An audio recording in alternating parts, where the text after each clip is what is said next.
امریکی صدر کا انتہائی اہم دورہ چین، ڈونلڈ ٹرمپ نے چینی ہم منصب سے ایران کی حمایت کرنے پر سوال اٹھا دیا ہے۔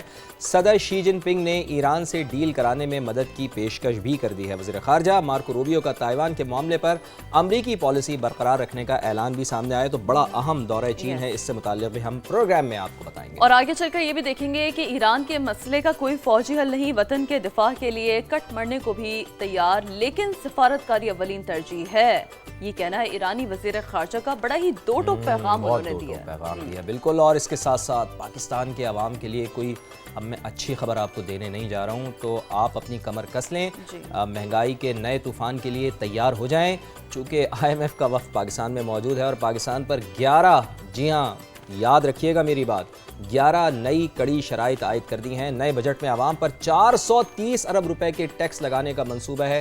مہنگائی بہت زیادہ شوٹ کرنے والی ہے بجٹ کے بعد، انفارچونیٹلی۔ باقی پروگرام میں آگے چل کر یہ بھی دیکھیں گے کہ کوکین کے نشے میں ماڈلز، بعض سیاسی شخصیات اور ان کے گھر والے بھی شامل۔ گرفتار پنکی سے تحقیقات میں سنسنی خیز انکشافات سامنے آ رہے ہیں اور پولیس والے لاکھوں روپے رشوت لے کر چپ بیٹھے رہے، جیل جاتے ہی ملزمہ کو گردوں میں تکلیف بھی شروع ہو گئی ہے۔ یہ پورا جو کیس ہے، اس پہ کیا کیا فردر ڈیولپمنٹ ہوئی ہے، تحقیقات کا سلسلہ کہاں تک پہنچا ہے، پروگرام میں آگے چل کر اس حوالے سے لیکن سب سے پہلے پروگرام میں شامل کرتے ہیں ایک انتہائی افسوسناک خبر جو کراچی سے ہے، جہاں ڈیفنس فیز 2 کا علاقہ ہے، اس کے قریب ٹرالر کی ٹکر سے موٹر سائیکل پر سوار 2 نوجوان جان سے چلے گئے ہیں۔ انتہائی افسوسناک واقعہ اسٹیل ٹاؤن کے قریب بھی نامعلوم گاڑی کی ٹکر سے ایک راہگیر نوجوان جاں بحق ہوا ہے۔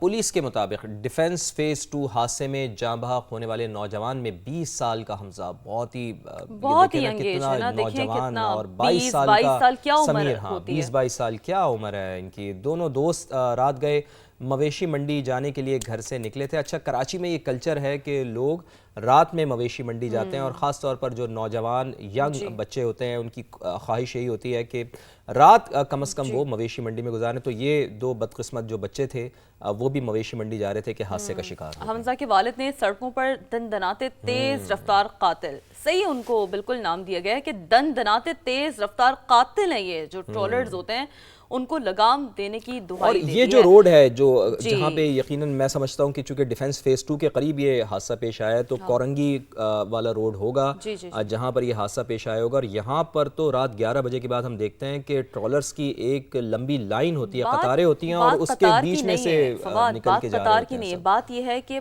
اوور سپیڈنگ، ٹھیک ہے، مطلب بالکل انہیں کوئی ہوش نہیں ہوتا کہ وہ کس ہوش میں ڈرائیو کر رہے ہوتے ہیں۔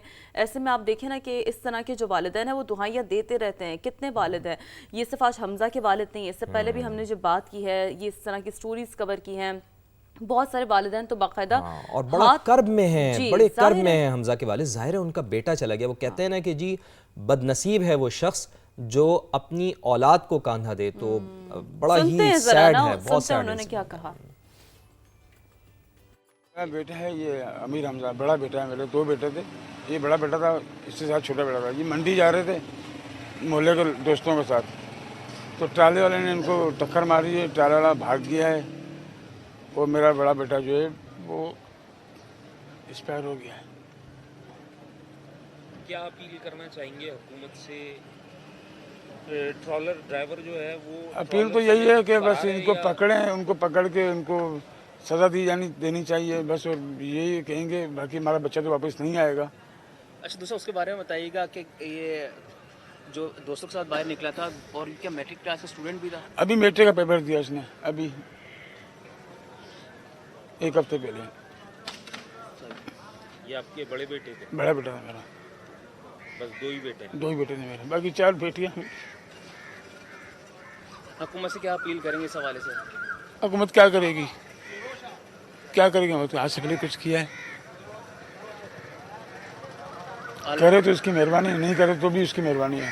آگے بڑھتے ہیں اور آپ کو بتاتے ہیں کہ امریکی صدر نے چین کے انتہائی اہم دورے میں اپنے ہم منصب سے ایران کی حمایت کرنے پر سوال اٹھا دیا ہے۔ صدر ڈونلڈ ٹرمپ نے ایک انٹرویو میں بتایا ہے کہ چینی صدر سے ایران کی حمایت کرنے کے معاملے پر بات کی ہے۔ صدر شی جن پنگ نے واضح کر دیا ہے کہ چین ایران کو کوئی فوجی ساز و سامان فراہم نہیں کرے گا۔ تو صدر ٹرمپ نے بتایا کہ امریکہ اور چین کے درمیان بات چیت بہتر انداز میں آگے بڑھ رہی ہے۔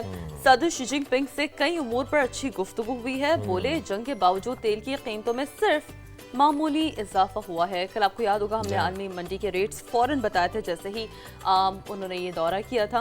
تو امریکی صدر کا یہ بھی کہنا تھا کہ ایران کی فوجی طاقت کو کمزور کر دیا گیا ہے۔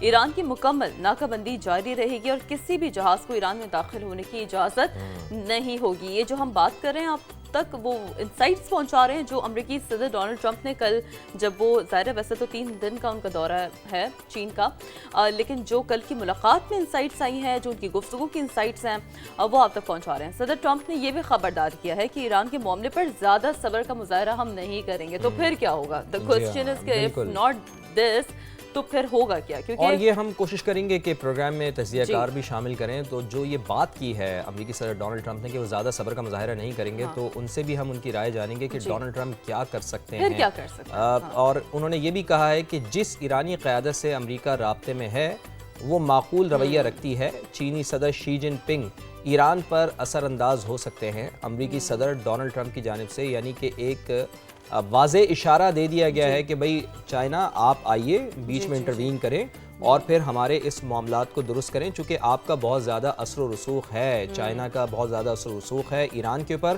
اور ایران بات بھی مانتا ہے چائنا کی۔ اور سب سے اہم بات شیرین یہی ہے نا کہ چائنا کی اٹ سیلف معیشت خود متاثر ہو رہی ہے، تو یہ بھی چائنا کے بھی مفاد میں ہے کہ یہ جنگ فوری طور پر ختم ہو، اس تنازع کا کوئی نہ کوئی حل نکلے۔ ہاں، ایگزیمپشن تو دیکھیں نا کسی کے پاس بھی نہیں ہے نا۔ اگر ہم نارملی بھی بات کر رہے ہیں تو کسی بھی ملک کے پاس ظاہر ہے گلوبلائز ورلڈ ہے، ہم ہمیشہ بات کرتے ہیں۔ آپ نے ہرمز کی بات ہم نے دیکھا کہ انٹر کنیکٹیوٹی کس حد تک جو ہے وہ ہرٹ ہوئی ہے، اور پھر ظاہر ہے ہر ملک کی اکانومی سٹینڈ سٹل ہوئی ہے۔ امریکہ بھی ہم دیکھ رہے ہیں کہ بہت زیادہ مہنگائی کی شکایتیں وہاں سے بھی سامنے آ رہی ہے۔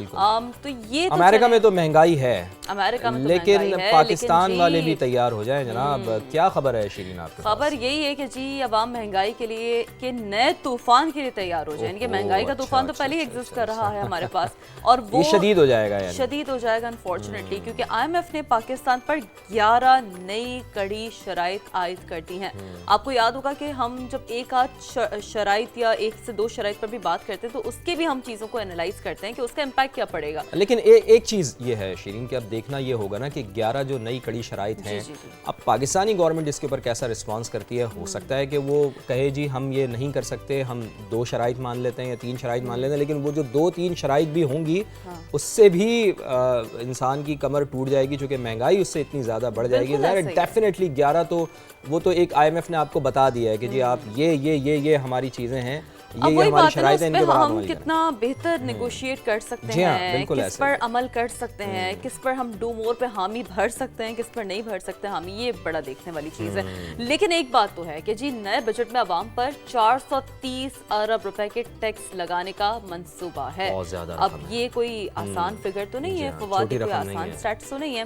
اب FBR کا ٹیکس ہدف 15,267 ارب روپے مقرر کرنے کی فار ایگزامپل ایک تجویز ہے، صحیح ہے۔ اب پیٹرولیم لیوی کی مد میں عوام سے اگر 1727 ارب روپے وصول کیے جائیں گے تو پھر گیس ٹیرف کو بھی اگر اس کے ساتھ ہم کنیکٹ کر دیں، بجلی کے نرخوں میں بھی اضافے کا پلان ہوگا۔ ظاہر سی بات ہے اگر آپ نے ٹیکس نیٹ میں لانا ہے بہت سارے لوگوں کو اور اس طرح کا جو سینیریو ڈیولپ کرنا ہے تو پھر تو اس میں پھر معاشی لحاظ سے بہت سارے انڈائریکٹ ٹیکسز جس کا ہم ہمیشہ ذکر کرتے ہیں بالکل وہ تو لگیں گے۔ اس کے ساتھ ساتھ IMF نے باقاعدہ ایک رپورٹ بھی پیش کی ہے۔ IMF نے پاکستان میں معاشی ترقی کی رفتار سست رہنے اور مہنگائی بڑھنے کا خدشہ بھی ظاہر کر دیا ہے، یعنی کہ معیشت آپ کی سست روی کا شکار رہے گی آنے والے سال، اور اس کا الٹیمیٹلی جو امپیکٹ آئے گا وہ مہنگائی کے اوپر آئے گا، ایک عام آدمی کی زندگی کے اوپر آئے گا۔ اس کے ساتھ ساتھ مشرق وسطیٰ کا جو تنازع ہے وہ اگلے سال بھی پاکستان کی معیشت کو متاثر کر سکتا ہے، یعنی ایک تو پوری دنیا کو متاثر کرتا ہے اور اس کے ساتھ ساتھ اس کا جو امپیکٹ کئی ممالک پر آ رہا ہے، جیسے پوری دنیا میں ہی آ رہا ہے. آپ نے بھی امریکہ کا ذکر کیا تھا تھوڑی دیر پہلے.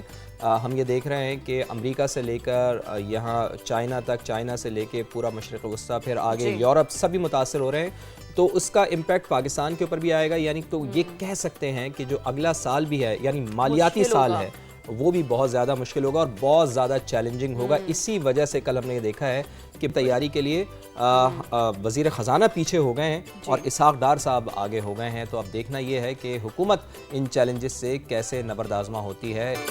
جناب، پوری دنیا کی نظریں امریکی صدر کے دورہ چین پر ہیں. تائیوان اور ایران ایجنڈے میں سر فہرست ہے. ایران جنگ کی وجہ سے بین الاقوامی سپلائی چین کو سنگین چیلنجز کا سامنا ہے. بالکل ایسا ہی ہے، کیونکہ جس کا ذکر کل ہم نے دیکھا کہ چینی صدر نے بھی کیا تھا اور آج امریکی وزیر خارجہ مارکو روبیو نے بھی اس حوالے سے بہت واضح کر دیا تھا. تو اسی پر بات کرنے کے لیے ہمارے ساتھ موجود ہے ماہر چینی امور حسان داؤد بٹ صاحب. بہت شکریہ بٹ صاحب سما کو وقت دینے کے لیے. Very good morning. ہم نے صبح صبح آپ کو جو ہے وہ زحمت دی ہے. حسان صاحب، بہت اہم ہے یہ جاننا ہمارے لیے کہ ظاہر جیو پولیٹیکلی ہم سچویشن کو دیکھ رہے ہیں، پھر ہم نے دیکھا کہ اتنے ٹائم بعد ایک ملاقات. آپ کیسے دیکھتے ہیں؟ یقینی طور پر پوری دنیا کی نظریں اس اہم ملاقات پر ہیں، اس دورے پر ہیں. کیا انسائٹس آپ کو لگتا ہے فردر ڈیولپ ہو سکتی ہیں اس کے بعد؟ یہ بہت امپورٹنٹ وزٹ ہے پریزیڈنٹ ٹرمپ کا چائنا کا، اور یہ 9 سال بعد پریزیڈنٹ ٹرمپ چائنا گئے ہیں اور بہت اینٹیسپیٹڈ تھا. وہاں پر بہت تیاریاں تھیں اس کی. آپ کو پتہ ہے کہ دونوں لیڈرز کا آپس میں اس وقت جو ریلیشن شپ ہے، پریزیڈنٹ ٹرمپ اس کو کافی دفعہ ہائی لائٹ کرتے ہیں. یہ کہتے رہتے ہیں کہ پریزیڈنٹ شی سے میری دوستی ہے، چائنا ایک گریٹ نیشن ہے. لیکن دوسری طرف ٹیرف بھی اسی طرح امپوز کرتے ہیں. جیسے ہی وہ آئے الیکشن کے بعد لاسٹ ایئر، تو آتے ہی انہوں نے ٹیرف لگائے جس پہ چائنا کی طرف سے رد عمل بھی آیا. اور چائنا کی اکانومی جو ہے اس نے بہرحال پرفارمنس اپنی ٹھیک رکھی. لیکن ابھی جو مڈل ایسٹ میں ہو رہا ہے، جو کانفلکٹ ہے ایران کے ساتھ یو ایس کا، وہ اس کا امپیکٹ چائنا کو نیچرلی اب فیل ہو رہا ہے. بیکاز چائنا کی تقریباً 18 سے 20% جو انرجی کی ڈیمانڈ ریکوائرمنٹس ہیں وہ مڈل ایسٹ سے ہوتی ہیں. لیکن چائنا نے اپنی تیاری اس سلسلے میں بالکل بھرپور رکھی تھی. فرسٹ جو ٹینیور تھا پریزیڈنٹ ٹرمپ کا، اس کے بعد سے نہ صرف انہوں نے اپنی سپلائی چین کو ڈائیورسیفائی کیا تھا، انہوں نے اپنی انرجی کی جو پول تھا اس کو بڑھایا تھا، لوکل جو ریزروائر تھے ان کو بڑھایا تھا، اور ساتھ ساتھ جو انڈیجینس ریسورسز ہیں ان پہ اور جو الیکٹریفیکیشن اور وہیکلز ہے اس پہ کام کیا تھا. جہاں تک اس وزٹ کا سوال ہے، اس کے اندر کچھ پوائنٹ بہت ایجنڈا تھے، نیچرلی امپورٹنٹ تھے. اسپیشلی پریزیڈنٹ ٹرمپ ایک اکنامک ایجنڈا لے کر گئے تھے، اور آپ نے ان کے ساتھ جو تقریباً 20 کے قریب جو لیڈنگ سی ای اوز ہیں وہ ساتھ گئے تھے، ایپل ہو یا باقی امپورٹنٹ ہو. اور وہ چائنا کو یقینی طور پہ ابھی بھی ایک امپورٹنٹ ڈیسٹینیشن سمجھتے ہیں اپنی انویسٹمنٹ کے لحاظ سے، کیونکہ چائنا کا انوائرمنٹ، چائنا کی لیبر کی پروڈکٹیوٹی بہت اچھی ہے.